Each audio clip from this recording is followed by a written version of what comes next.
trust. Who do we trust? Who can you trust? And the most important thing is, who's going to tell you the truth? Because it's so important. You can't have one without the other. You can't have the truth unless you trust that person. How do you know what they're saying to you? And if they're telling you the truth and you don't trust them, then it's no lot of use, is it, really? You know, as ordinary lay people, we have experience, if you're on the local journey. And sometimes people don't trust us, and we're encouraged to trust people who've been to university, people who've studied medicine, people who are classified as doctors. But can we really trust them? Will they always tell us the truth? And sometimes, you know, what they say is outside of their control. They may be put in a position where they have to say what they say. You know, if they step outside of the box, they could be in trouble. And I want to share something with you this morning, and this is all to do with the truth. I'm going to share the screen with you. I entered, what is the new NHS slimming injection? There's talk about a new injection that's coming out, which is going to affect the hormones of people who want to lose weight, to help them to lose weight. And I came up with this. It said obesity treatment NHS. Now, NHS, for those people who are not from the UK, stands for our National Health Service. And we're very fortunate over here in the UK. We don't have to pay for our health. The only thing that we might pay for is dental treatments or other, you know, services like chiropody. But mainly, you know, our health service is provided free of charge to us. Now then, let's have a look at NHS obesity treatment. So there's the NHS logo, so we know we're on the right website. Treatment obesity. And I'll read it out. If you're living with obesity, your GP can offer you for advice about improving your lifestyle and losing and managing your weight safely. Your GP can advise you about losing weight safely by eating a healthy, balanced diet and regular physical activity. Now, is this the truth? Do you trust this statement? I personally don't, because I know that the doctors receive only half a day's training on nutrition. So they're not qualified to speak to me about nutrition and about losing weight. I'm not saying they won't know anything about it, but they've only had half a day's training. So unless they've actually had experience, been there, done it, got the T-shirt, as we say here in the UK, got the video as well, I don't qualify them as experts. But having said that, let's move on again. They can also let you know about other useful services such as local weight loss groups. That's good. These could be provided by a local authority. Now, would you trust your local authority to put you in touch with a proper weight loss group? I wouldn't. The NHS or commercial services you may have to pay for. We know that there are organisations out there, Slimming World, Weight Watchers, to name but a few. Exercise on prescription. I've never heard of that before. That's where you refer to a local active health team. Don't know who these local active health teams are, for a number of sessions under the supervision of a qualified trainer. Now, we've gone from nutritionist to trainer, so that sounds like somebody who's going to put you through exercises. And have they ever been obese? Have they lost weight? Well, we don't know whether they're experts by experience or experts by qualification. If you have underlying problems associated with obesity, such as polycystic ovary syndrome, high blood pressure, diabetes, or sleep apnea, your GP may recommend further tests or specific treatments. In some cases, they may refer you to a specialist. Read more about how your GP can help you lose weight. Well, I'm not going to do that on here now, because I saw this here. Diet, but there is a single rule that applies to everyone, but it says here there's no single rule. But to lose weight at a safe and sustainable rate of 0.5 to 1 kilo a week, that's £1 to £2 a week. Most people are advised to reduce their energy intake by 600 calories a day. Now, people out there in local land, you know me and you know my hatred of the word calorie, because it has nothing to do with food.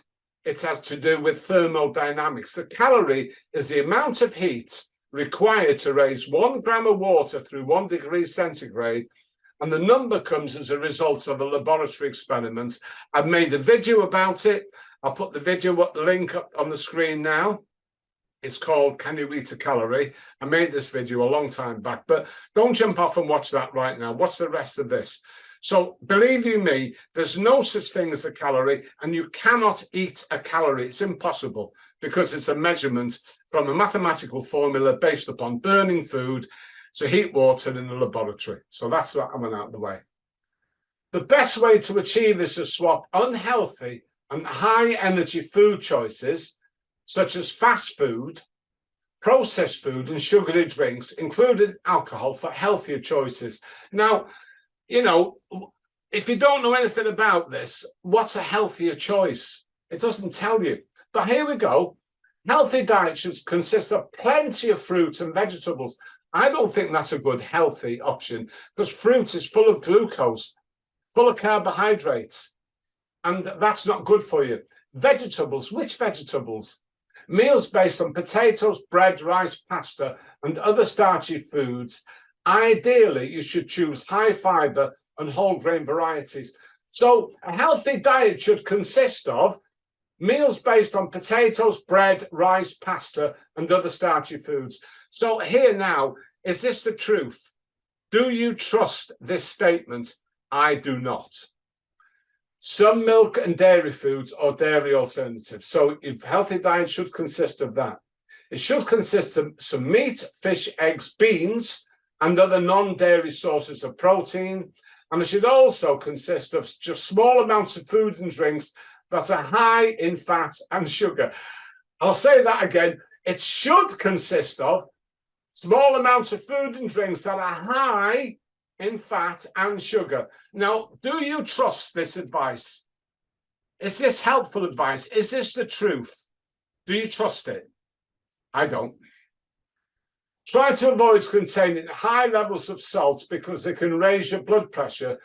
Never mind the high amounts of sugar they're telling you to eat here. They're telling you to reduce your salt. Now, salt is important. We need it because of electrolytes. If you're eating processed foods, you've probably got plenty of salt going in anyway. So we don't recommend cutting out salt at all. I'll read it again. Try to avoid foods containing high levels of salt, because they can raise your blood pressure, which can be dangerous for people who are already living with obesity. Read some tips for a lower salt diet. Now, I know that some people with Meniere's, like my good friend Jennifer Jones, she has to be very, very careful with salt. So I know some people have got to be careful. Here we go. You will also need to check calorie information for each type of food and drink you consume, so make sure you don't go over your daily limit. You can't eat a calorie. Not going there again. Here we go again. Some restaurants, cafes, and fast food outlets provide calorie information per portion. Totally useless.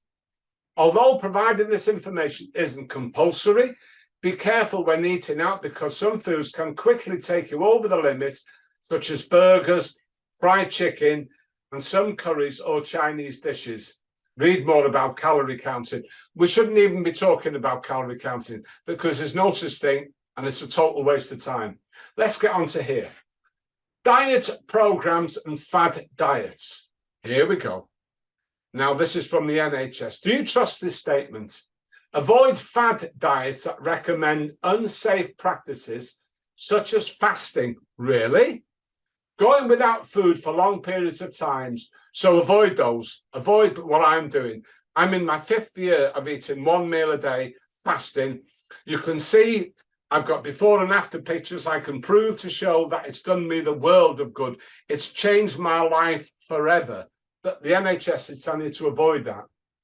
Or cutting out entire food groups. Now, I wonder what they're talking about. Oh, yeah, carbohydrates. Avoid cutting out carbohydrates. These types of diets do not work. No, I'm still 20 stone, 5 pounds. I'm not the weight I am now. Just over, today I'm 12 stone 2. So, no, they don't work. 5 years in, and they don't work. Do you trust this statement? I don't. They can make you feel ill. I don't feel ill. I've never felt better since I was a child. and they're not sustainable, really. 5 years is not sustainable, and they do not teach you long-term healthy eating habits, really. Are you kidding me, or what? Do you trust this statement? I don't. Is this the truth? I don't think so. This is not to say that all commercial diet programs are unsafe. Well, of course, they would have to say that because they don't want to get sued, do they? Many are based on sound medical and scientific principles and can work well for some people, so that's their get-out clause. But do you trust this as a statement, the whole thing? No. A responsible diet program should educate you about issues such as portion size, making behavioral changes, and healthy eating. I would endorse that. A responsible diet program should educate you about issues such as portion size. In other words, size of carbohydrates, keep them to 0 or super low. Making behavioral changes, yeah, you don't need to eat 17 meals a day. And make changes in healthy eating. Avoid your carbohydrates. Learn about your food groups. Find out what works for you. A responsible diet program should not be overly restrictive in the type of foods you can eat. Really, like the NHS Eat Well plate that tells you in the majority to eat all whole grain foods and high carb foods. No, that's what you want to be. That's why we've got a health problem in the UK today. And a responsible diet program should be based on achieving gradual, sustainable weight loss rather than short-term, rapid weight loss, which is unlikely to last. You know, the whole world is obese. And here we have people who have written this nonsense out, who are not experts by experience, and they hide under the banner of the NHS. So do I trust these people? Do I trust this statement? No. Is it the truth? I say it's not. Here we go on now. We're going on to what they call very low calorie diets. Again, total useless statements. A very low calorie diet, VLCD, is where you consume less than 800 calories a day.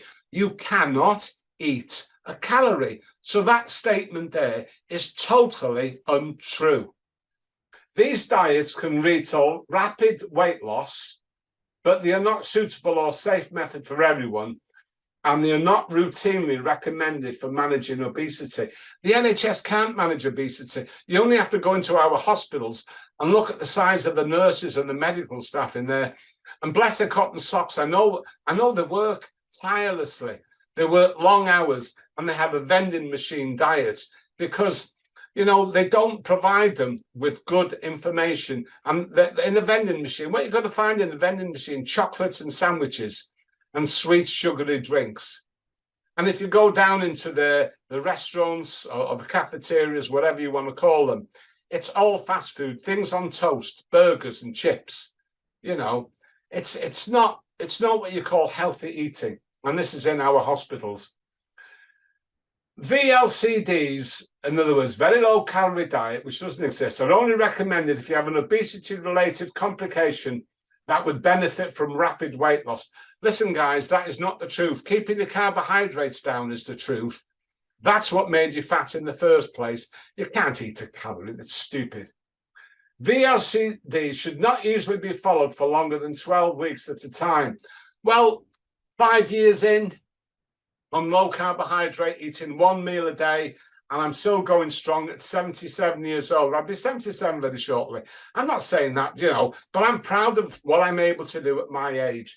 And I do a lot more than a lot of other people, younger people than I do, because I can do it. I'm capable of doing it. I'm super fit for my age. And they should only be used under the supervision of a suitably qualified healthcare professional.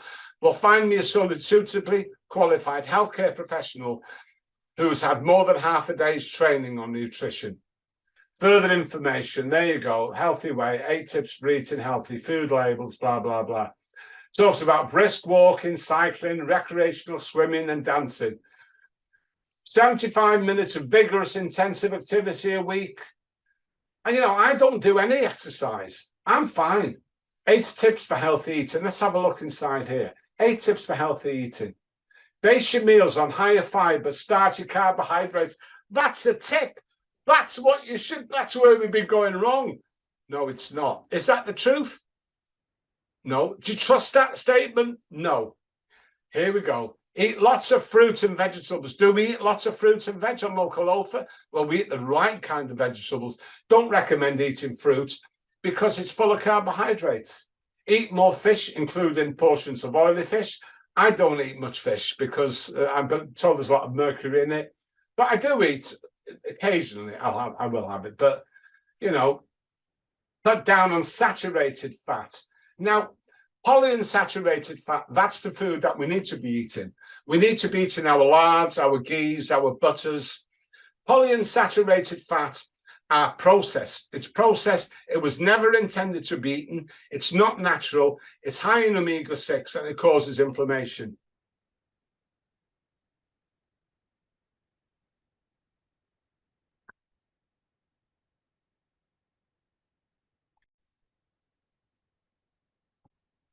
Cut down on sugar, absolutely right. But if you're eating lots of fruit and eating vegetables, like they told you to eat starchy vegetables, then all you're doing is putting carbohydrates in your body, which turns to sugar. So that statement there, that cancels that one out. So again, all this useless here, look. Saturated fat is found in many foods. So they're telling you to cut this out. Fatty cuts of meat, butter, hard cheese, cream. Cakes are full of sugar, so we don't want to eat that. Biscuits are full of sugar. Yes, eat lard, that's fine. Pies, try to eat less saturated fat. No, that's a lie. Do you trust that? No, don't trust that statement. That's not the truth. Sugar. Well, there you go. Regular consuming foods and drinks high in sugar increases your risk of obesity and tooth decay and type 2 diabetes. Put that in there as well. So there you go. Free sugars are found in many foods as sugary, fizzy drinks, sugary breakfast cereals, cakes, biscuits. We know that. Eat less salt, no more than 6 grams a day for adults. Now, I pile the salt on my plate. I have one meal a day and I put a lot of salt on. Have I got high blood pressure? No, I haven't. I'm fine. My blood pressure is fine. Get active and be a healthy weight. You don't have to get active to be a healthy weight. I'm not poo-pooing exercise. All I'm saying is not necessary. It's what you put in your mouth that makes you fat. Don't get thirsty. Well, I would accept that. Do not skip breakfast. No science in that. Don't eat unless you're hungry. And, you know, what do we have for breakfast? Oh, let's make Dr. Kellogg rich by eating his cornflakes, high in carbohydrates. Let's eat porridge, high in carbohydrates. Let's have lots of toast, high in carbohydrates. If you want to have a breakfast, have a fried egg, a boiled egg, have some bacon, have some meat. Keep your carbs low. But 9 times out of 10, you don't need breakfast. It's habit. Eating, there's a lot of stuff on here. And look, I'm going to stop this now. And so I'll go back again. My question to you was, do you want the truth? I want the truth. Do you trust what you're being told at the moment now by the so-called medical professionals? No, I don't. The only place you can come for the truth, and you can trust us because it's based on evidence and experience, is Local Author and Warrington Low Carbohydrate Group, which you'll find on YouTube. So thank you for staying with us. I apologize if what I've said has offended you, but you know, sometimes the truth will set you free. So stay safe, stay Local Author, and let's see your comments in the box below. And I look forward to catching up with you soon again. Take care. God bless you all in your house. Bye now. If you're watching this video on YouTube, don't forget to subscribe and ding the bell so you don't miss out on our future videos.